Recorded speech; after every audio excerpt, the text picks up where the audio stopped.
अम्मा मोठा मोठा चिकन बनव ना. ओके.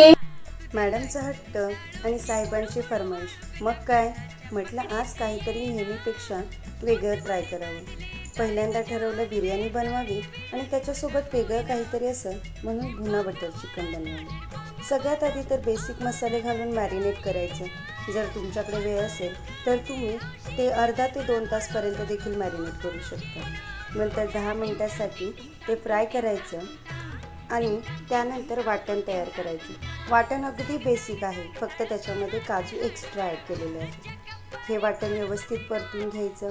पाण्याची कन्सिस्टन्सी ॲडजस्ट करायची आणि बघा ना, बोलता बोलता झालं आपलं भुना बटर चिकन रेडी. 10 ते 15 मिनटं चिकन शिजवून घ्यायचं आहे. त्यानंतर वरून कोथिंबीर, कसुरी मेथी घालायची आहे आणि आपलं भुना बटर चिकन रेडी आहे.